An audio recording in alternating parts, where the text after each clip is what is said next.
Good evening, it's meteorologist Michael Fecco. Welcome back to the 9 p.m. all-weather, all-streaming show we do here every night during the workdays and on weekends. We stream it out to all of our streaming platforms, including Facebook and YouTube. So if you're joining from either place, please feel free to leave us a question or a comment. Hopefully I'll be able to go through them all as I go through the forecast, but if not, I'll go through at the very end and see if I can answer anything individually for you. But let's get started here with a look at what we're tracking out through the next couple of days, and it is going to stay fairly quiet. We've got a couple of chances for some spotty showers, mainly overnight tonight. A few linger into very early tomorrow morning, and then it looks like we have the chance for a few more spotty showers headed into the day on Saturday. But I still think most of us will stay dry, and there will still be plenty of sunshine to go around from here out on into the weekend. So that really shouldn't be much of an issue. And then it is going to be colder out there, especially through Saturday. That Saturday is going to be the coldest day of the next 7.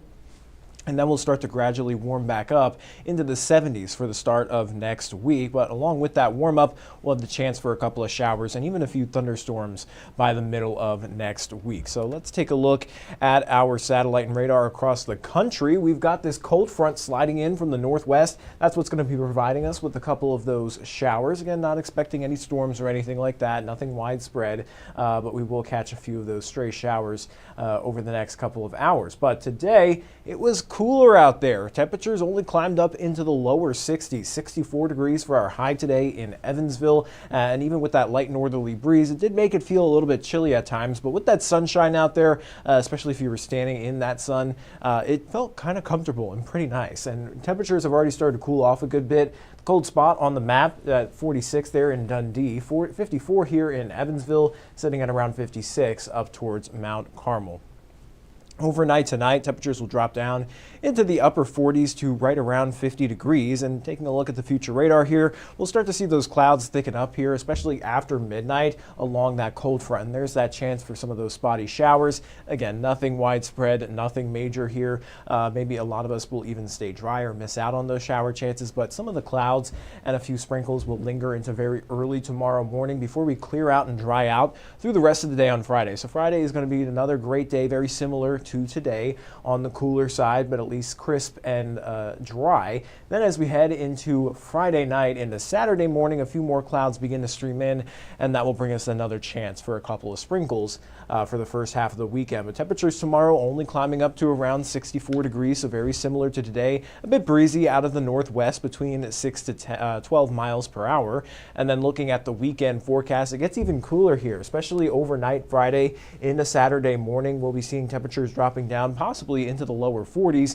I wouldn't be surprised if a few spots touched the upper 30s, but regardless, it is going to be a chilly start. So if you have any outdoor plans Saturday morning, you definitely want to pack a sweatshirt or maybe even a light jacket as you head out the door. And temps will only climb up into the lower 60s by Saturday afternoon. And then we start to soar back up into the upper 60s to around 70 by the time we get into Sunday. So it's a short-lived little cold snap there, if you could even call it a cold snap. It's just some cooler weather.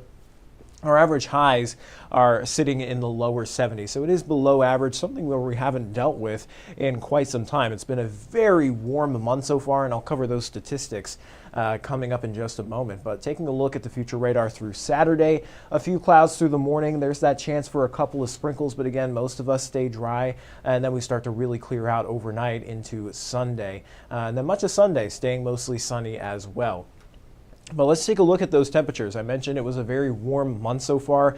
The majority, if not only half of the days in the month of April, were actually topping out in the 80s. And even when we were near normal, we were still slightly above. 70 degrees or into the mid 70s is actually still slightly above average for much of the month. It's only right now that we're actually starting to see average highs in the lower 70s. But the last 2 days of April here have been on the cooler side, only topping out in the low to mid 60s. But taking a look at our warmest Aprils, 2026 has blown all of the other records out of the water. And these records date back all the way to 1897. The normal temperature of any given month It takes into account the morning low and the afternoon high averaged out for each day across the entire month. So even if we saw a real cold blast of temperatures in the 40s or in the 30s for the day, it still wouldn't knock us out of first place. So that's just how above average we've been. Second place is 2017 with an average high of around 63. The other record back in third place was in 1925 for around 62.9. So a very warm month combined with very little precipitation. We're lagging behind by around 2.22 inches. We received around 2.92 inches at the Evansville airport so far for the month. And for the year, we're also lagging behind, around 5 inches below where we should be. So you combine the warmer temperatures with the drier conditions, and it's no wonder we still have some drought or abnormally dry areas across the tri-state. Now, this drought monitor came out this morning, and we have seen some slight improvements from all the rain we had earlier in the work week. Much of southern Indiana and southern Illinois were actually highlighted in this moderate drought category. Now that's kind of just all been pushed back across portions of western Kentucky, where they're still observing severe to even extreme drought across the areas. Now, we do have some rain chances headed into next week. Again, a few sprinkles here overnight and then again on Saturday, but I think the more widespread rain chances come in the middle of next week. So here's a look at the longer range GFS model.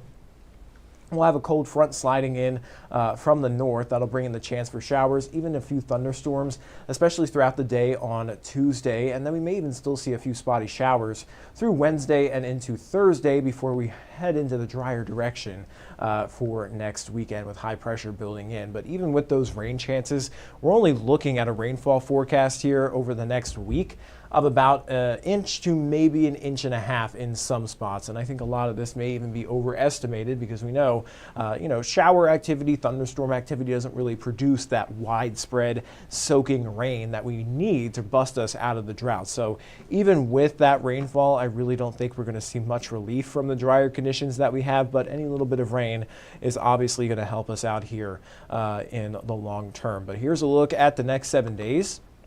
I'm going to go ahead and take that full screen, and I'll take a look at some of the comments for you. Suzanne says good evening. Good evening to you. Cheyenne says good evening. Ricky says hello. Hello to you too. And Gail says, I would love the 80s back. Yeah, I'm definitely more of a warm weather person, but it was getting a little bit sticky out there. I find it refreshing when you step outside these last few days. So we'll only have a couple more days where it's in the 60s through Saturday, and then we'll start to climb back up into the 70s for the start of next week. And then it does look like we'll start to cool back down by the middle and end of next week into the 60s again. So it doesn't really stay cold or warm up all that long. It looks like we've got a little bit of a roller coaster ride of temperatures here through the next week, but nothing too crazy or extreme. I think it's typical spring weather here in the tri-state, along with the chance for a couple of showers and storms Tuesday into Wednesday. But that is all I've got here for the forecast. I'm not seeing any other comments, so I'm going to hop off the live stream, and I'll send you guys over to 14 News at 10 for all the latest news and weather headlines. Until then, everybody, stay safe and have a great rest of your night.